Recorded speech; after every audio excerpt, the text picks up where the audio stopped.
Queria, sem mais delongas, ir para a palavra do Senhor. Então, queria pedir para você abrir a sua Bíblia em Atos capítulo 9. Eu prometo que essa é a última vez que eu venho na sequência aqui ministrar aos irmãos. Eu mesmo não aguento mais. Brincadeira.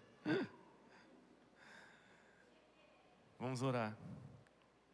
Senhor, obrigado pela Tua bondade, pelo Teu amor, que o Senhor possa nos guiar pela mensagem de hoje, por meio da santa revelação da Tua palavra, Senhor, nos nossos corações.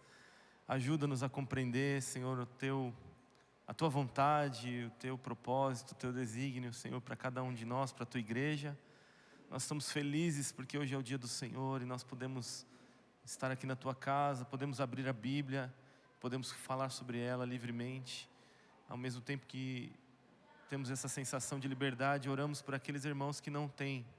Senhor, pedimos onde eles estiverem, Senhor, cristãos perseguidos ao redor do mundo, Senhor, que não podem expressar e viver a sua fé livremente, Senhor, que sejam alcançados pela Tua bondade, pela Tua graça, Senhor. Ajuda-os, Pai, para a glória do Senhor. Nós oramos. Amém. Amém. Vamos lá. O que acontece quando Jesus ressurreto quer nos encontrar? Partimos para um novo caminho aqui ainda no livro de Atos, mas o evangelista Lucas, agora narrando Atos, ele entra na trajetória específica que o evangelho vai seguir a partir de então no próprio livro. Mas é interessante que ele faz parte do que ele começou a falar ali no Evangelho em Samaria, ali quando Felipe vai a Samaria. Está tudo conectado, essas coisas todas aqui, esses assuntos todos são assuntos conectados. Mas agora ele não vai falar da conversão de samaritanos, judeus excluídos, ou ao menos de etíopes, eunucos, né?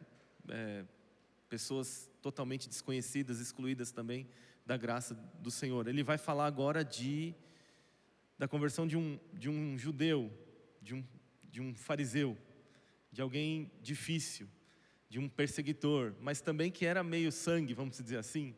Ele era também de cidadania grega, né, de conhecimento grego, de cidadania romana, conhecido como Saulo de Tarso. E não é o fim dessa narrativa de Lucas. Ele vai ainda falar sobre Cornélio. Você percebe que ele cita Paulo aqui, mas ele ainda vai falar sobre Cornélio mais para frente. Ele vai dizer então aí da salvação de um gentil por o sangue, vamos dizer assim. O evangelho está indo aos gentios. Essa é a narrativa do livro de Lucas que nós estamos vivendo aqui. E ao mesmo tempo que eu gostaria de tratar dessa verdade, daquilo que Lucas está escrevendo a Teófilo, enquanto lemos a conversão, texto conhecido como a conversão de Saulo, eu gostaria de fazê-lo assim, sob dois pontos de vista, né? Primeiro, sobre o ponto de vista do que isso representa para a história da igreja cristã, do que isso representa para o avanço do evangelho, para aquilo que Deus está fazendo no mundo. E é isso que Lucas está registrando para Teófilo. Ele está dizendo, o evangelho está crescendo, o evangelho está se expandindo, o plano de Deus está se cumprindo. Mas eu também queria olhar para essa história, para essa narrativa especificamente, sobre o ponto de vista mais pessoal, né, do que aconteceu especificamente com Paulo, né, ou com Saulo, vamos dizer assim, né.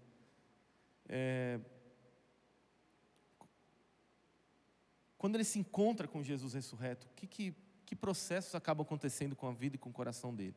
Então eu queria olhar, então você vai ver que hora a gente vai estar falando desse aspecto mais geral, né, do evangelho se expandindo aos gentios como parte da continuidade do cumprimento do plano de Deus. Não um plano separado aqui, tá, gente? A conversão de Saulo, essa narrativa, ela mostra muito bem isso, assim, que Deus não está desenvolvendo agora um outro plano, não é um outro evangelho aos gentios. Deus está dando continuidade ao que Ele começou a fazer em Gênesis capítulo 3, quando Ele mata um cordeiro para vestir Adão e Eva, e tudo isso culmina em Jesus. É o Jesus ressurreto. Então Deus não está fazendo um segundo plano aqui, não tem uma segunda missão, uma segunda identidade do povo, tanto para eunucos etíopes, quanto para samaritanos marginalizados, quanto para judeus meio sangue, quanto para gentios puro sangue. O Evangelho é para todas essas pessoas. E o plano de redenção dos céus para nós está se cumprindo aqui. Essa é a relação, tá? Essa é a importância daquilo que a gente vai estudar aqui hoje, vai procurar expor por meio desse texto.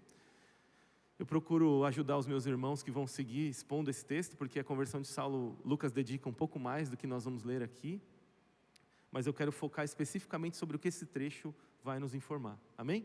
Vamos ler o texto.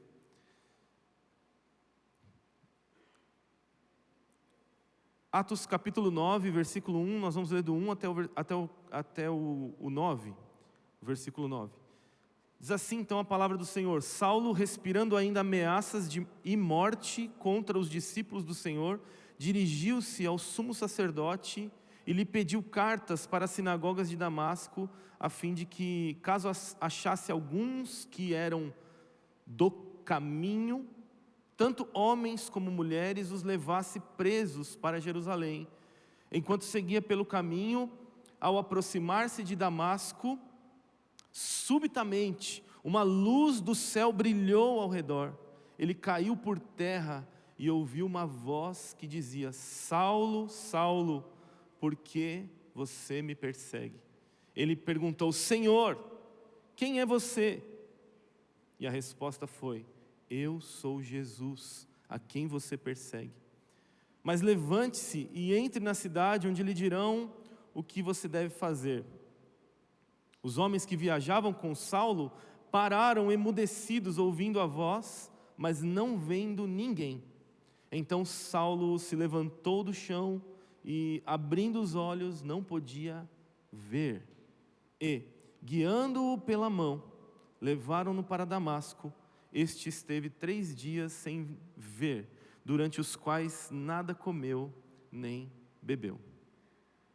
Muito bem, estamos aqui diante de um grande evento, de uma grande conversão, de uma grande narrativa do Evangelho e do plano de Deus. Mas para a gente poder compreender, eu queria esclarecer alguns cenários, para a gente poder entender de fato o que está acontecendo com Saulo aqui, nesse encontro com Jesus na estrada de Damasco. É importante entender algumas coisas, né? Primeiro, Paulo não é a mudança do nome de Saulo, tá? Não existe isso. É engano a gente achar que isso foi uma mudança de nome, né? O nome de Saulo era o nome hebraico de Paulo, e Paulo era o nome grego, romano de Paulo, conhecido ali naquela região. E o Saulo, mas assim, você percebe que Lucas usa Saulo aqui, porque tem ali uma ligação importante, ele quer demonstrar alguma coisa. Saulo é correspondente a Saul, ao nome Saul, né? O rei Saul, que significa desejado. A gente vai conhecer durante toda essa narrativa que ele é conhecido como Saulo de Tarso. A cidade de Tarso tem uma importância relevante aqui nessa descrição, porque Tarso era uma cidade, uma grande metrópole, enfim. O que é importante a gente saber sobre ela é que havia as 3 culturas do mundo da época estavam em Tarso, né? Não só os judeus da dispersão do cativeiro, que então viviam a sua fé judaica, buscavam a Deus, oravam, eram fiéis à Torá, às palavras da aliança. Ele tinha uma forte influência, né, grega, muitos capitães, generais do Império Grego de Alexandre haviam se estabelecido em Tarso, e então havia uma grande influência da cultura grega helenista na cidade de Tarso, que influenciou muito todo o ministério de Paulo, todo o pensamento de Paulo, a mais para frente, e agora influenciava Saulo nesse momento. Quem era Saulo? Que é o foco aqui da nossa exposição. E também era também uma cidade importante para o Império Romano, né? Então ali houveram vários pactos, né? Um deles foi, por exemplo, os judeus adotando ali uma linguagem de oração específica para orar e não ferir o governo de César, né? Os romanos, eles tinham uma espécie de viva e deixa viver, né? Eles não eram implacáveis na sua colonização, eles falavam assim, bom, à medida em que eles me reconhecem como o governante, vamos negociar o restante das coisas. Os romanos eram assim. Então, por exemplo, você dizer, por exemplo, Quírios, né? César Quírios, né? Depois um dos imperadores romanos se declarou o pai dele divino e se autodeclarou filho do divino, né? Então, muito parecido com aquilo que era a oposição do que os cristãos faziam, né? Acreditar em Jesus como filho de Deus. Então ele mesmo se declarou filho de Deus, né? E falar Quírios, César Quírios naquela época era como a gente veio trabalhando ao longo das mensagens, era negar o império, né? Vamos dizer assim. Mas os judeus conseguiram ali em Tarso, principalmente, essa informação é importante, conseguiram um acordo que eles podiam não orar ao César Deus, mas eles podiam orar a Deus, ao Deus deles, ao Senhor que eles achavam que era o único Senhor, o único Deus, que era a oração do Shema Israel, né? O Senhor é um, o Senhor é um único Deus, mas não orando a César, orando a Deus mesmo, porque eles queriam manter a sua religião, eles não queriam, era idolatria para eles orar a César. E isso foi permitido e esse acordo foi gerado em Tarso, né? Ou seja, eles podiam orar e a negociação fechou no seguinte: olha, a gente vai orar ao nosso Senhor por Roma. Aí falaram, legal, então pode fazer isso. Então isso aconteceu em Tarso como um evento importante desse pensamento, tá? Então essa é a primeira coisa que a gente precisa entender, a importância de Saulo e de Tarso nesse processo, da cidade de Tarso, que ainda não aparece aqui, mas vai aparecer mais para frente. A segunda coisa é o pensamento e as motivações de Saulo, enquanto ele estava indo pela estrada de Damasco, né? Eu dividi isso em 3 partes. A primeira são as crenças essenciais de Saulo, para a nossa compreensão. Eu separei 3 dessas crenças que são importantes para a nossa história. São muitas outras, tá? Mas a primeira é um zelo pela Torá e pelo pacto da aliança com Deus. Então Paulo era extremamente zeloso, porque ele acreditava que por meio da lei de Moisés, a constituição divina de Israel era estabelecida. Então a obediência rigorosa a essa lei, ela era a forma de manter a aliança com Deus. Então Paulo era extremamente, segundo a lei, como ele mesmo se declara mais para frente, zeloso. E ele se via como um defensor dessa lei.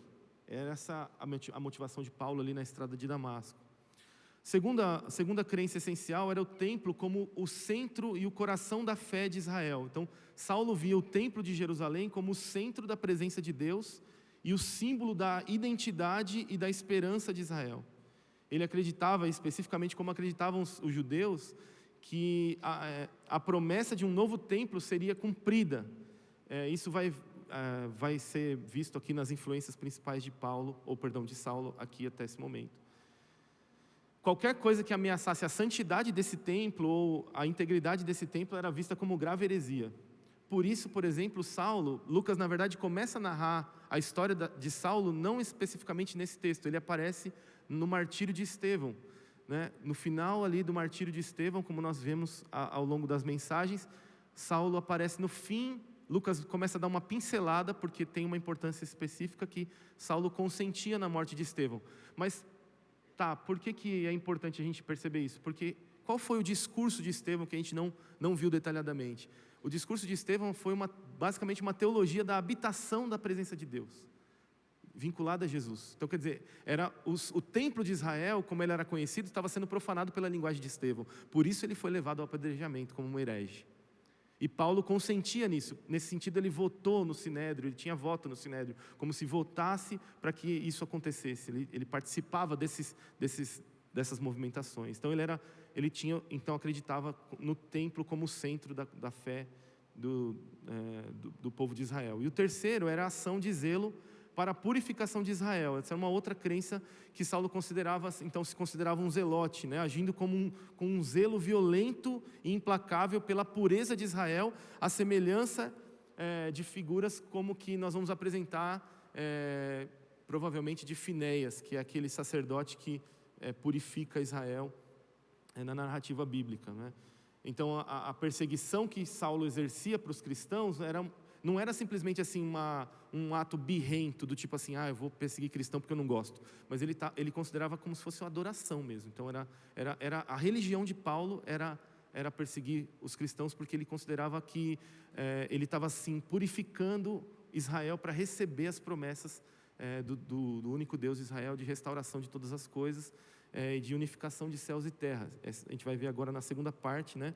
Porque tem essas duas figuras, Torá e templo, são muito importantes que nós entendamos para o que significava para Paulo e para o que apontava para a ideia de Saulo, no caso, nesse sentido, né? No caso aqui, o templo, essa segunda parte desse pensamento e motivação de Paulo, ele então significava exatamente o ponto focal da presença de Deus na terra. Era a esperança que Deus iria cumprir as suas promessas. O templo tinha esse significado para Paulo. E para o que ele apontava? Ele representava então que um dia Deus restauraria completamente Israel. E os profetas do Antigo Testamento falavam de um novo templo no fim dos tempos, onde a glória de Deus se manifestaria plenamente e a salvação fluiria para as nações. Quer dizer, ele cria que Deus iria restaurar o templo de Israel, iria criar um novo templo e a salvação fluiria para as nações. E onde que a Torá entra como uma importância ainda mais central aqui do que as próprias crenças essenciais de Paulo? Porque os judeus estavam dispersos. Então tinham judeus, inclusive Damasco é importante aqui nesse sentido, por quê?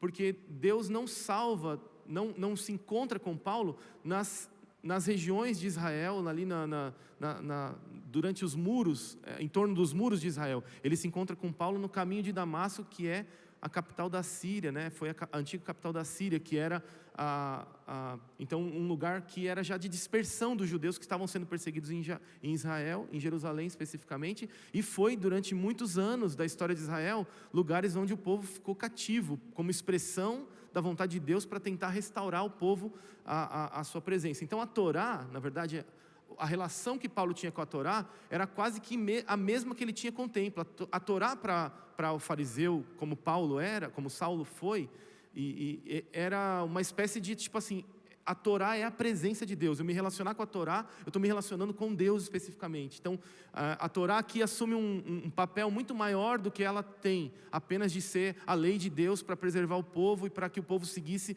e representasse o Deus da aliança. Mais do que isso, ela se tornava agora o elemento que simbolizava o próprio templo de Deus, onde o templo não estava presente.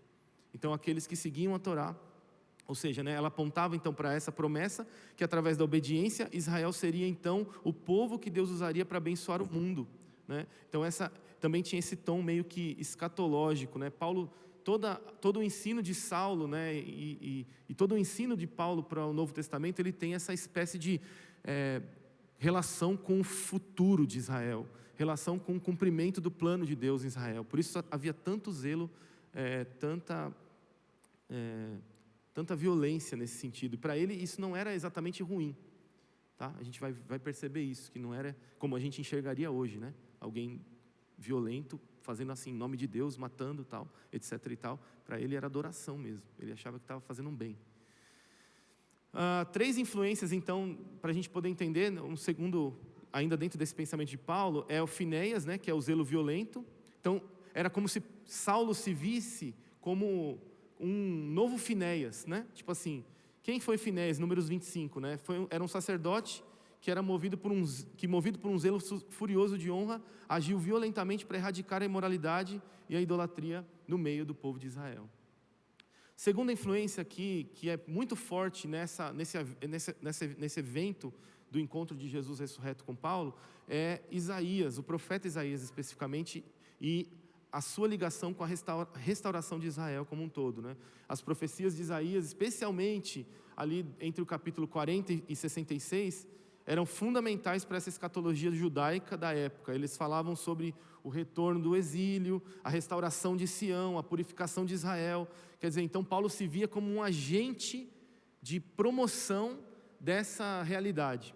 E terceiro era o Ezequiel. Por quê? Então Isaías falava da restauração de Israel, ligado à Torá, e Ezequiel era também uma referência possível de Paulo, quando ele falava sobre o templo, o novo templo, né? A visão do novo templo de Israel, em Ezequiel 40, 48. A gente precisa compreender um pouco sobre o que estava no coração de Paulo, para a gente poder entender o tamanho do que aconteceu nesse sentido, né? Então Ezequiel ele profetiza essa construção de de um templo perfeito, né? No qual a glória de Deus fluiria, trazendo vida e renovação para toda a terra. Então, essa esperança judaica que Paulo tinha como esse templo físico fosse construído no fim dos tempos. Então, Saulo via que esse templo de Jerusalém como uma prefiguração da promessa e do cumprimento da promessa de Deus. É interessante que ao encontrar Jesus, ele entende que o próprio Jesus ressuscitado é o novo templo de Deus. Então isso é um choque muito grande para Paulo. Tudo que se tornava físico, então está pessoalizado, unificado na pessoa de Cristo. Então a gente vai ver isso daí, tá? O que tem importância aqui, antes de expor o que aconteceu exatamente com Paulo? O principal discurso de Estevão, como eu já falei, focado na habitação de Deus, e que agora apontava para essa habitação para o novo Messias, para o Messias de Israel, que era Jesus. Na verdade, Jesus de Nazaré, inclusive, que era ainda mais afrontoso, porque Nazaré era uma cidade pequena, excluída, pode vir alguma coisa boa de Nazaré. Então, e Jesus era o nome terreno de Cristo, né? A linguagem que Paulo talvez estivesse esperando ser mencionada, e que Lucas poderia ter usado, era Christos, né? Quer dizer, o Messias de Deus, mas ele usa Jesus. É interessante essa questão aqui no texto, porque nos leva a mostrar que ele estava querendo levar Paulo a uma profunda compreensão de que no Jesus encarnado havia o cumprimento de todas as realidades que Paulo acreditava. Isso foi um grande choque para a vida de Paulo. E esse encontro principalmente revela isso, né? E por último, talvez, uma quarta informação prévia é exatamente a oração de Estevão no fim do seu martírio, né? Depois que ele é acusado, apedrejado, ele faz uma oração perturbadora, né? A mesma oração que Jesus faz quando está na cruz: Pai, perdoa-os porque eles não sabem o que estão fazendo. Então, todas essas situações, principalmente não só de Estevão, mas de toda a ação de Saulo aqui, eram como se fossem feridas na consciência de Saulo, em relação àquilo que ele estava ouvindo. Ele já estava ouvindo muitas heresias, como Saulo considerava mesmo, sobre o povo de Israel. Ele estava ouvindo que Jesus era o Messias, ele estava ouvindo que Jesus era o cumprimento de todas essas coisas, que Jesus era a Torá, que Jesus era o cumprimento da Torá, que Jesus era o cumprimento da vocação do templo de Israel para a esperança do fim dos tempos, de todas as coisas. Então ele começou a dizer: esses caras precisam ser exterminados da face da terra, porque eles são um câncer para o cumprimento das promessas de Deus por meio de Israel. Bom, então a gente chega então na narrativa de Lucas, que é então um resumo desse evangelho indo para os gentios, o alcance de um apóstolo, o apóstolo dos gentios. O texto ele é marcado com um súbito aparecimento de Jesus, né? Eu gosto muito dessa narrativa de Lucas, como se de repente aconteceu alguma coisa, né? O Jesus ressurreto em glória se manifesta, aparece para Paulo e para Saulo, perdão. E essa apresentação de Jesus indica não só uma apresentação natural, mas essa relação de Jesus com a divindade, de Jesus com a sua ressurreição. E essa associação toda acontece no coração de Paulo. Há uma ênfase aqui, meus irmãos. À medida que a gente vai elevando, Lucas continua mostrando que Deus está fazendo algo. Nós vimos isso nas mensagens anteriores, né? Em relação a Filipe, e como Deus está movimentando isso. E aqui não parece diferente. No Novo Testamento só aparecem 4 citações dessas aparições de Jesus ressurreto. Na transfiguração, né, quer dizer, não é ressurreto, mas aparece Jesus glorificado. Na transfiguração aparece para Estevão, no seu martírio, para Paulo, e vai aparecer para João, lá na ilha de Patmos.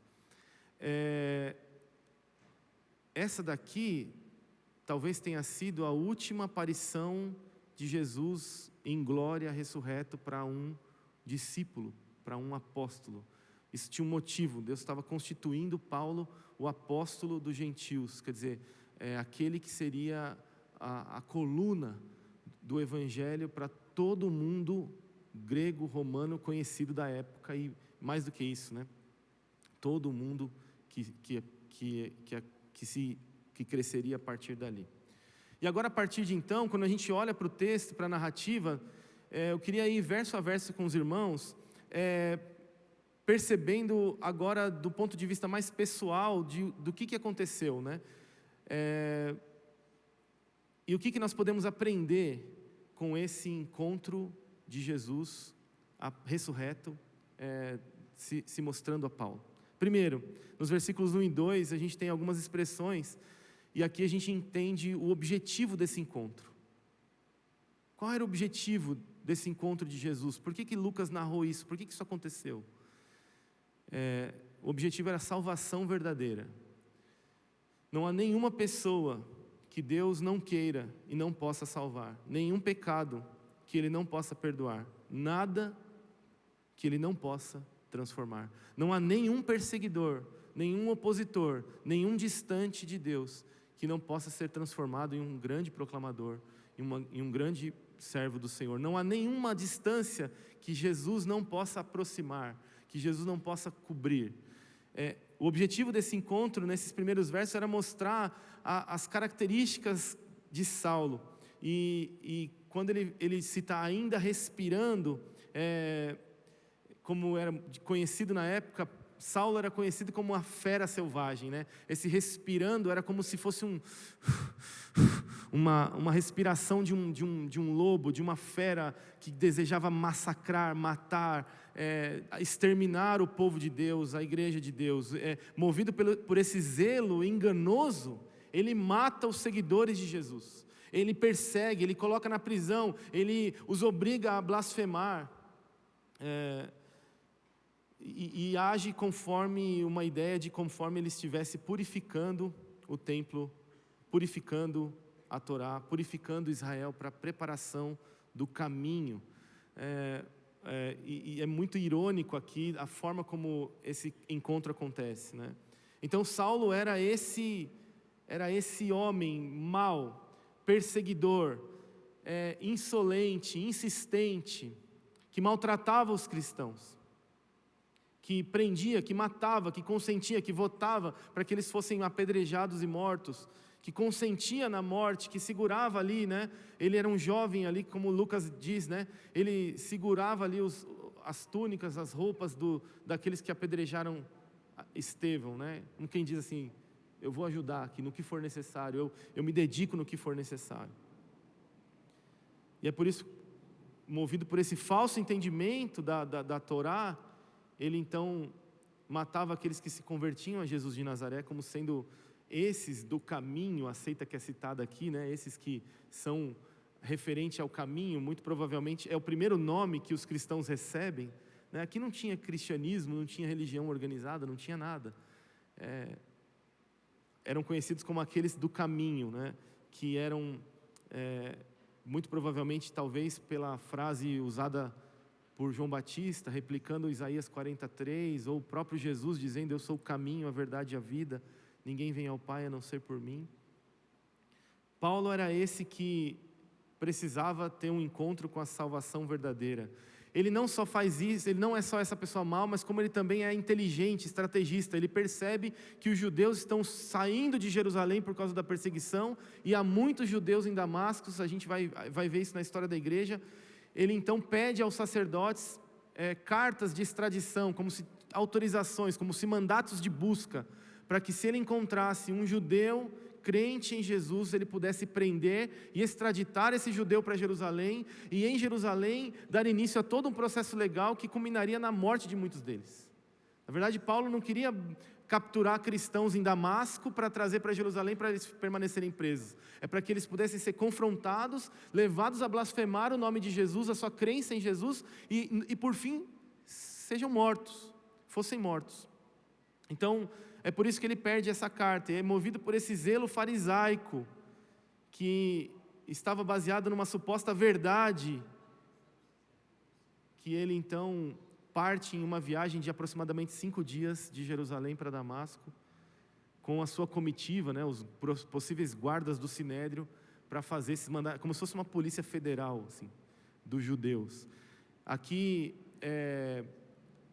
parece que os romanos não interferiam muito nessas relações políticas de julgamento, e os sacerdotes e essas seitas judaicas, como os fariseus e outras delas que eram extremamente zelosas, serviam como se fossem tribunais, né? Quer dizer, estabelecidos a partir de si mesmos, com base na Torá, com base naquilo que eles acreditavam, para condenar aqueles que estavam crendo em Jesus, que estavam se convertendo à seita do caminho. Então, isso nos lembra que nós começamos a nossa história sendo chamados de seita. E aqui, meus irmãos, é importante que a gente entenda que esse é o objetivo de Jesus. Jesus quer agora demonstrar para Paulo a verdadeira salvação, e que é Jesus que toma a iniciativa.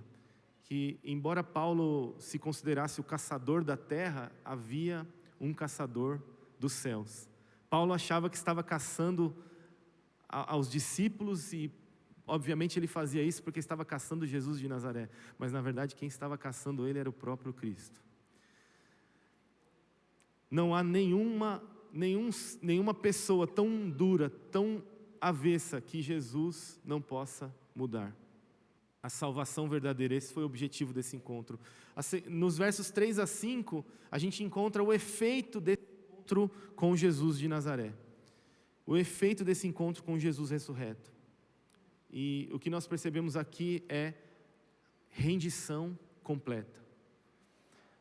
O encontro com a revelação de Jesus, meus irmãos, é irresistível. O seu chamado é irrecusável. Nós vemos isso, primeiro, numa ironia interessante. Enquanto ele estava a caminho, Lucas ele faz essa brincadeira poética, né? Enquanto ele estava a caminho para perseguir e prender aqueles do caminho, nesse mesmo caminho, ele tem então um encontro. Jesus subitamente aparece, ou seja, parece aqui um paralelo com o seu objetivo de prender e matar os do caminho, ou seja, nesse caminho Jesus resolve lhe aparecer. Eu gosto da palavra subitamente porque Jesus não manda recado e não prepara o nosso coração. Quando Ele quer nos encontrar, Ele simplesmente vem. Ele não tem meias palavras, Ele simplesmente aparece para resolver a nossa situação e para se demonstrar quem Ele é para cada um de nós, como Ele fez com Paulo, subitamente. Paulo não estava preparado, ele não tinha estudado os seus argumentos sobre a Torá e o templo, e muito menos sobre a restauração de Israel e o que ele tinha. Jesus simplesmente, subitamente, de repente aparece. É assim que Jesus faz nas nossas vidas. Ele simplesmente aparece porque Ele e a sua graça estão soberanamente agindo para salvar todo aquele que crê. Paulo não foi... ele não se converteu a nenhum tipo de religião, ele foi convertido. Paulo não teve escolha, ele não teve argumento, ele não teve opção. Ele simplesmente se encontrou com Jesus de Nazaré ressurreto, aquele que seria então o cumprimento de todas as coisas. Eu gosto dessa forma como Deus faz. Os irmãos acham que estão brincando com Deus, levando uma vida normal, mas de repente o Jesus ressurreto vai nos aparecer e vai nos derrubar ao chão, que é isso que acontece novamente. Paulo vê uma luz. É interessante que esse texto é tão importante, essa narrativa é tão importante, que ela aparece mais 2 vezes no livro de Atos. Lucas coloca isso como muito importante, né? Ou seja, o número 3 é um indicador de superlativo. Essa narrativa aparece 3 vezes no livro de Atos. É para mostrar a importância disso, que isso tem para as nossas vidas como igreja, e também como povo de Deus, e também como pessoas que se encontram com Jesus de Nazaré. A luz que brilhou ao redor de Paulo é descrita como uma luz mais forte do que a luz do sol ao meio-dia, né? Paulo, na descrição em Atos 22, vai dizer que essa luz brilhou ao meio-dia, era próximo do meio-dia. Não está nesse texto, mas está nos outros descritivos desse texto. E aqui eu gosto muito e esse é na verdade o foco daquilo que eu gostaria de dar, porque a conversão de Paulo não é sobre Paulo, meus irmãos, é sobre Jesus. Todo mundo foca em Paulo e a importância disso, e realmente é muito interessante, Saulo. Mas aqui, o ator principal dessa trama é o Senhor Jesus, que de repente, então, entra na vida de Paulo. E agora brilha uma luz mais forte do que o sol do meio-dia, que é capaz de cegar Paulo, mas mais do que isso, de derrubar Paulo. O que acontece em seguida, Paulo cai ao chão. Na pintura de Caravaggio ele cai de um cavalo, né? Então todo mundo acha que Paulo caiu do cavalo, mas a Bíblia não diz isso, né? Ele simplesmente cai ao chão. Provavelmente aqui talvez seria um jumento. É mais adequado aqui para a viagem de Paulo. Talvez seria um jumento. Mas o que o texto quer dizer é que ele cai. A expressão parece dizer especificamente que Jesus derrubou Saulo ao chão. Não como alguém que apenas cai, mas como alguém que é caído. Não como alguém que apenas leva um susto e cai, mas como alguém que é derrubado. Assim ele se considera uma fera selvagem, um boi irredutível na sua fé, na sua visão, no seu zelo, se encontra com o domador de bois. Nós achamos que estamos no controle das nossas vidas, meus irmãos, e achamos que estamos vivendo do jeito que nos parece bom, e estamos ouvindo sermão após sermão, domingo após domingo, mas no fundo, nós estamos nos relacionando com aquele que doma feras indomáveis. Jesus é aquele que derruba Saulo no chão, uma fera selvagem, um boi selvagem é derrubado. No próprio narrativa de Atos 26, também uma outra narrativa que o próprio Paulo narra sobre a sua conversão. Ele vai dizer que ele foi derrubado, e essa expressão é como se há uma prostração, uma rendição àquela luz ofuscante, e no meio dessa luz uma voz sai do meio dessa luz dizendo: Saulo, Saulo, por que você me persegue? Em narrativas posteriores ele vai dizer: duro é para ti, duro é para você ficar dando coices contra os aguilhões. Jesus então se apresenta aqui como aquele que, ao ser visto, ao ser encontrado, não aceita não como resposta. Jesus não aceita não como resposta.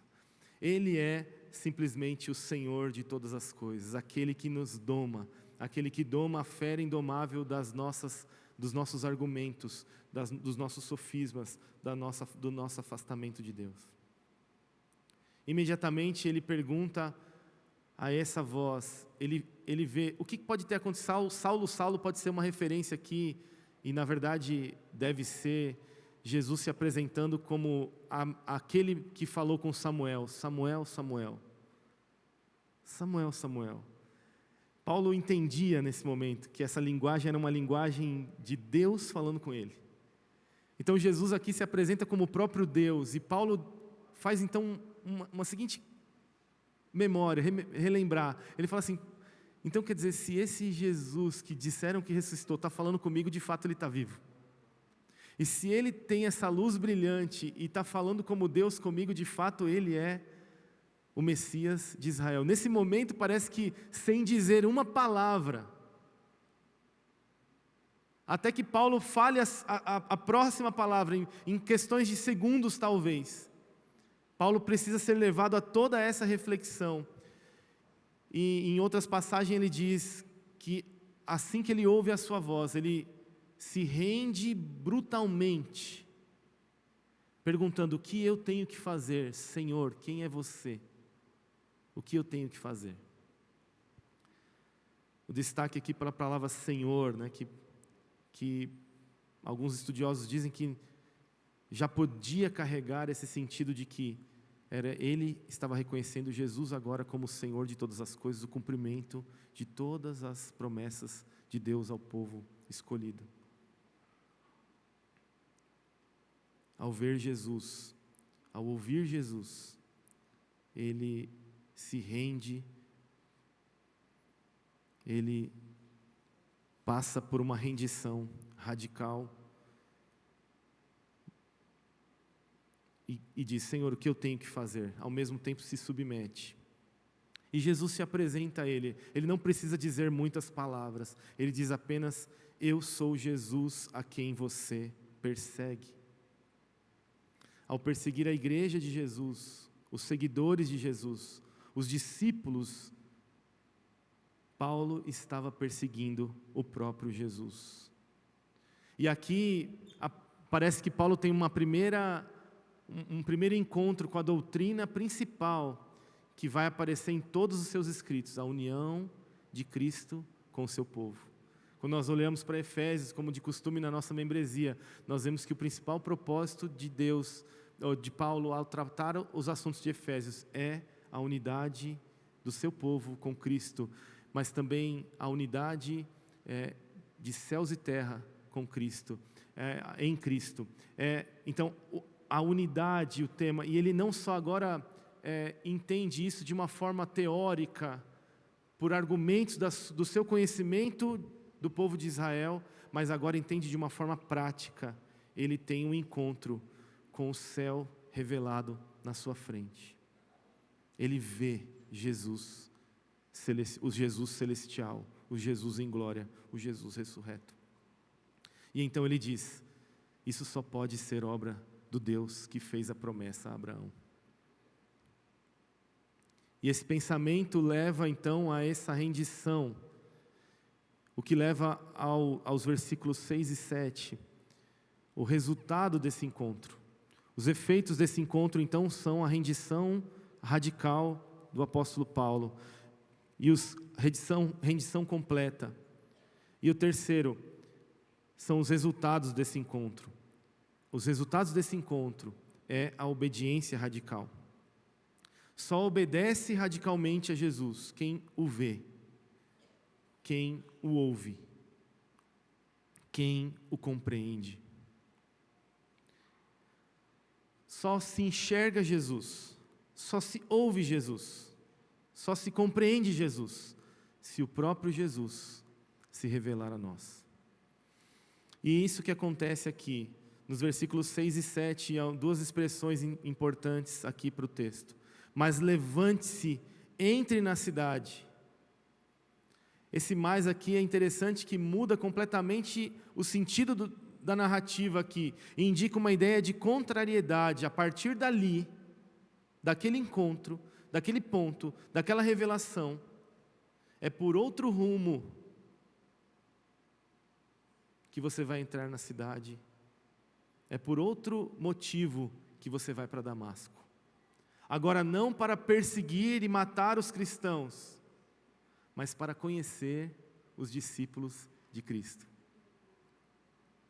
Agora, não para viver morte, mas para conhecer o poder desse Jesus ressurreto e viver vida. É um ponto crucial, é uma mudança radical que acontece na vida de Saulo. Mas levante-se e entre na cidade. O que antes, para perseguir, matar, prender, controlar, agora, para ser perseguido, para viver, para conhecer a igreja, para depender. Os homens que estavam ao redor de Paulo ouviram a voz, viram ali aquele clarão, mas não viram ninguém, não entenderam coisa alguma. Além de não verem, o que algo indica que essa é uma revelação específica que cada um de nós temos como experiências. Jesus queria falar com Paulo, ele não queria falar com aqueles homens do Sinédrio. E ele fala em aramaico, né? Paulo diz lá na outra narrativa que ele fala em aramaico. Muito provavelmente esses homens do Sinédrio não entendiam o aramaico, porque já estavam tão acostumados com o grego, não compreendiam a voz daquele que estava falando, e não entenderam o porquê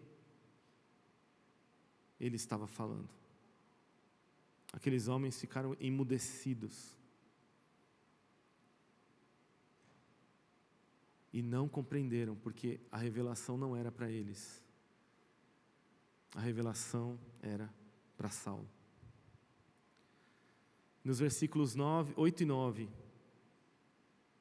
nós vemos então o que acontece quando Jesus ressurreto deseja nos encontrar.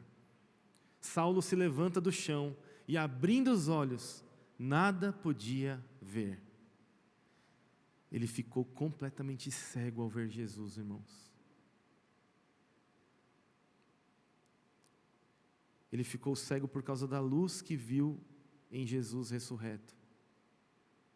E isso nos cega completamente. É como tentar olhar para o sol por muitas horas, abrir o olho e ficar olhando para o sol. Mas aquela luz que brilhava de Jesus era mais forte que o sol do meio-dia. E cega a vida de Paulo. É como se Lucas estivesse dizendo: não havia mais nenhuma visão a ser enxergada, não havia mais nenhuma satisfação a ser buscada, não havia mais nenhum plano a ser compreendido, apenas a visão de Jesus. Aquele que estava liderando aquela comitiva, agora precisa ser guiado pelas mãos para entrar na cidade, está cego, dependente. Por ele mesmo não pode andar, ele precisa ser conduzido ao invés de conduzir. E por último, o que havia acontecido foi tão forte, tão impactante para a vida de Paulo, que ele fica então 3 dias, dos quais ele não tem nenhum apetite, não bebeu e nem comeu. Alguns comentaristas apontam os 3 dias do túmulo de Jesus, mas aqui não parece ter tanta importância isso aqui. A questão é que durante algum tempo ele não consegue ter nenhum outro apetite a não ser pensar naquilo que estava acontecendo com ele, na visão que ele havia tido de Jesus de Nazaré.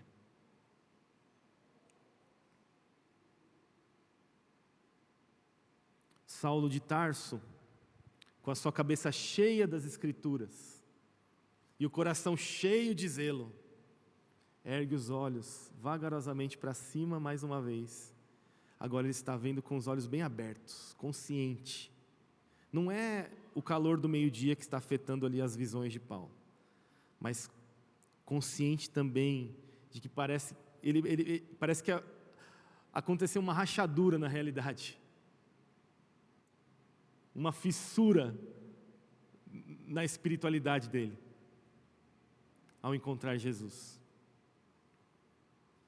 Ele percebe que ele está muito desperto, ele não está sonolento, ele não está disperso, porque o que ele viu precisava estar muito consciente para descrever.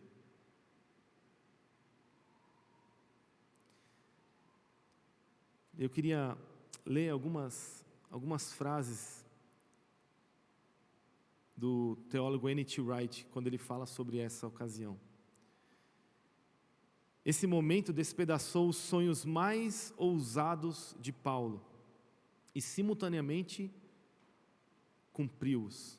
Além disso, era não somente o cumprimento das Escrituras antigas de Israel, mas também a negação completa do modo como interpretara as Escrituras até esse ponto.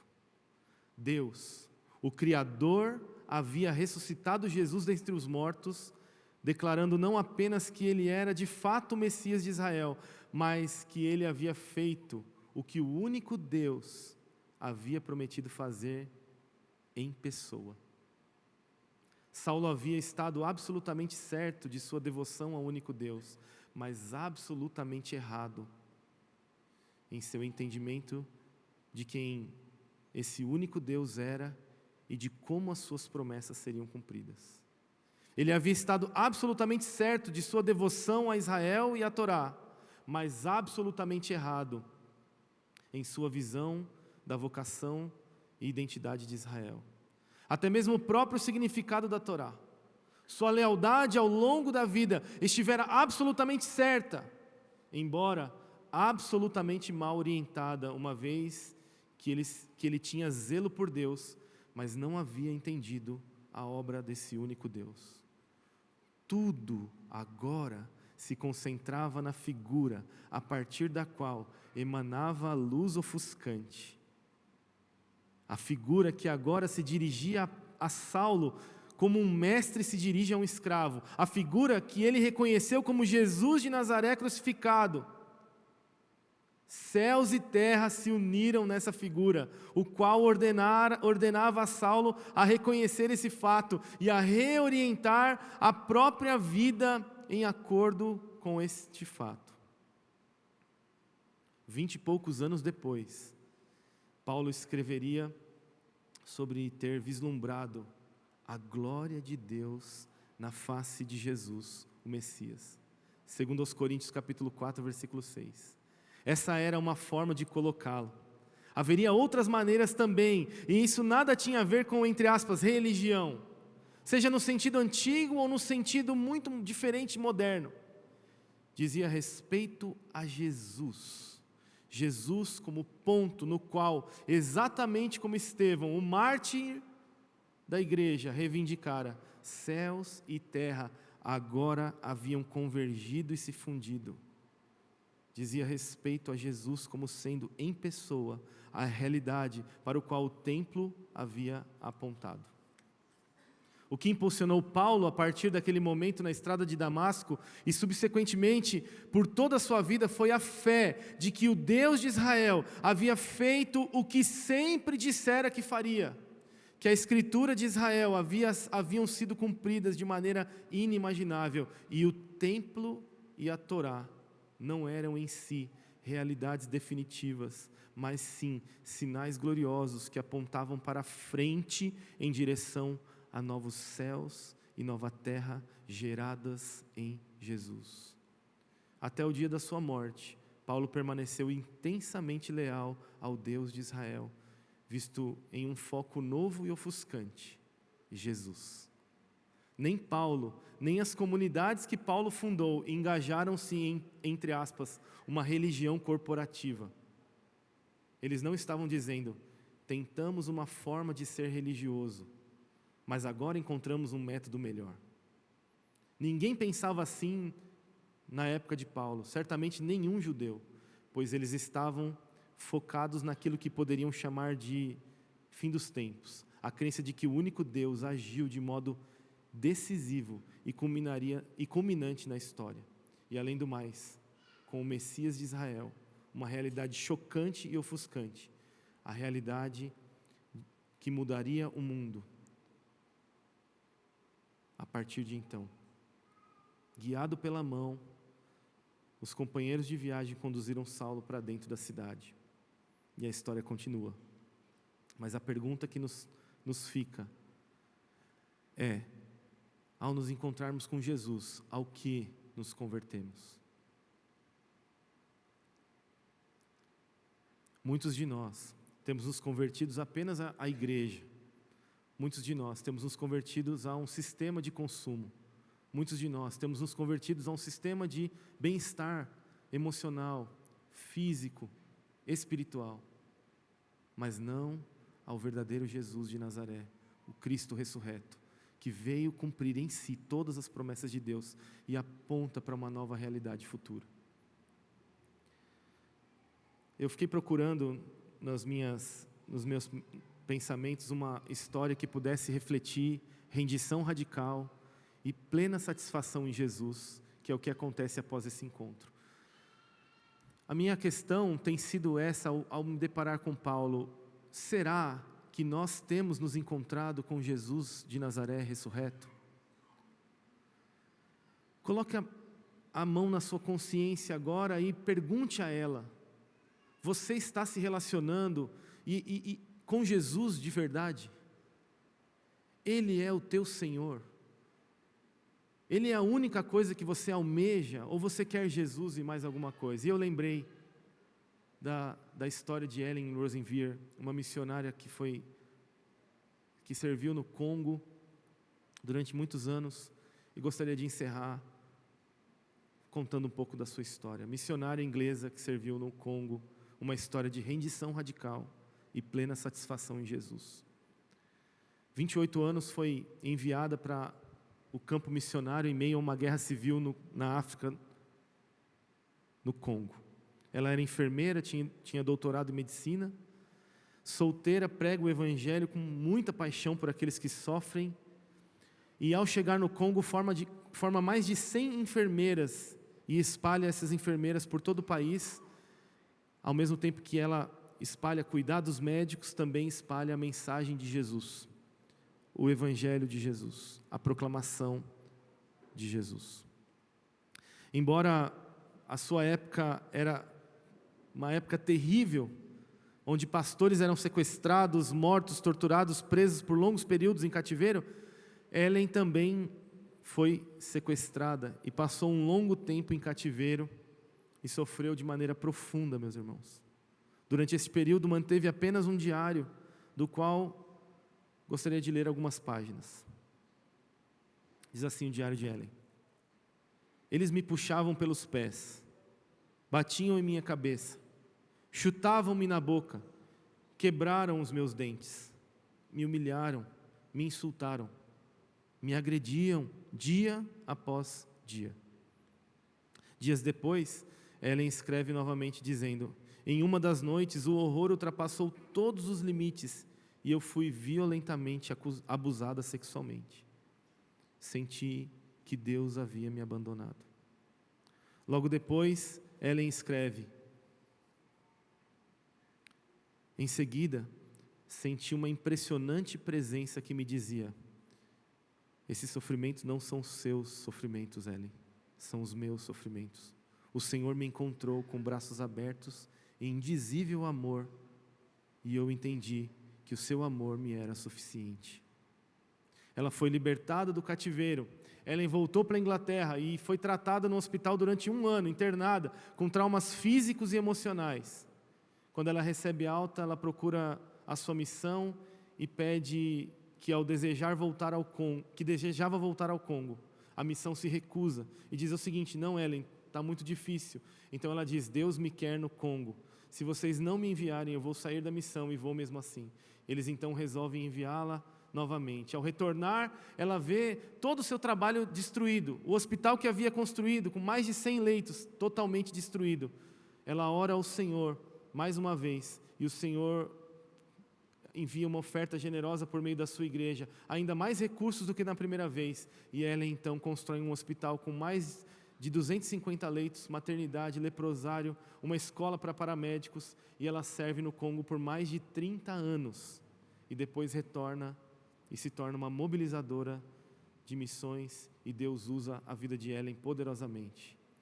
Se você quiser conhecer, basta acessar no YouTube, estão vários testemunhos de Ellen sobre o sofrimento e sobre a vontade de Deus. Mas antes de morrer, ela deixa um relato para os seus amigos missionários, mas que eu considero ser um relato para toda a igreja de Cristo. Ela diz assim: irmão ou irmã, você não quer Jesus e mais alguma coisa, quer Jesus e o respeito, quer Jesus e a honra, quer Jesus e a opinião pública. Você quer Jesus, mas também quer o sucesso. Você quer Jesus, mas também quer o orgulho.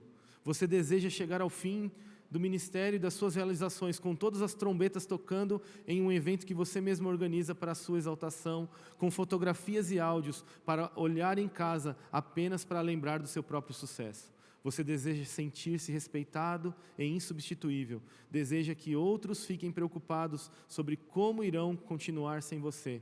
E você deseja cartas quando chegar em casa dizendo o quanto eles são gratos e devem a você, e que sem você eles não conseguiriam. Sim, você não quer Jesus. Você quer Jesus e mais alguma coisa. Não, você não pode ter isso. Ou você deseja só Jesus, ou você perceberá que não o tem. Por que Jesus quer nos encontrar? Ele nos escolheu para vivermos e levarmos o Evangelho a todas as pessoas e a sofrer pelo seu nome. Até onde a nossa obstinação vai resistir a Jesus, meus irmãos?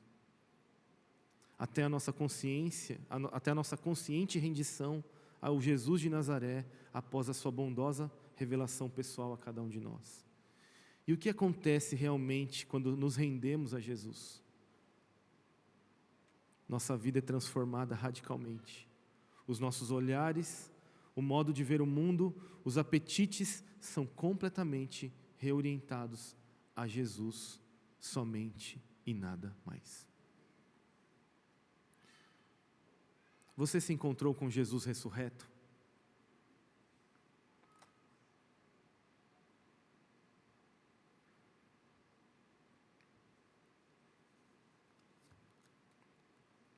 Vamos orar, feche seus olhos.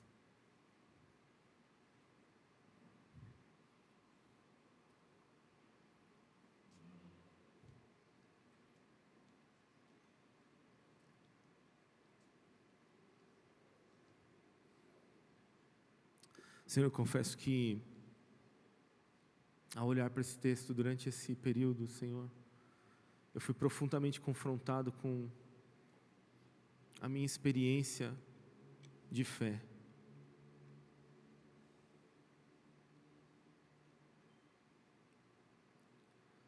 Eu espero que nessa manhã, Senhor, e logo mais à noite nós tenhamos também essa mesma realidade.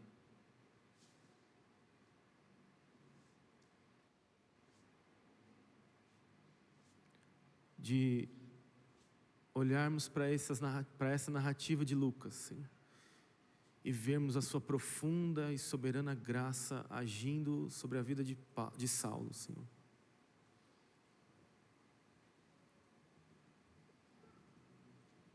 E olharmos para as nossas vidas e questionarmos, Senhor, se de fato nos encontramos com Jesus de Nazaré, o Jesus ressurreto, se de fato estamos dispostos a nos render completamente ao Senhor Jesus.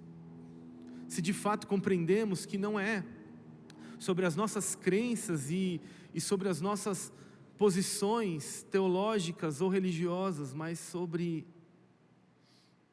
ver, ouvir e se render ao Jesus de Nazaré. Ao Jesus que ressuscitou ao terceiro dia, a luz ofuscante no meio do caminho de Damasco, que cega os nossos olhos, Senhor, para o mundo.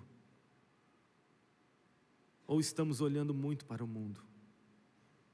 Não fomos cegados pelo Senhor. Que nos torna dependentes ao invés de autossuficientes.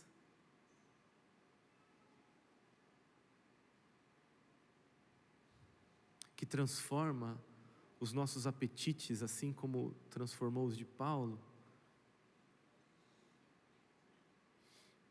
Não nos dedicamos a uma fé passageira, momentânea, mas como Paulo diz, depois de 20 anos, a despeito deste encontro na estrada de Damasco, é só ver a glória de Deus na face de Cristo.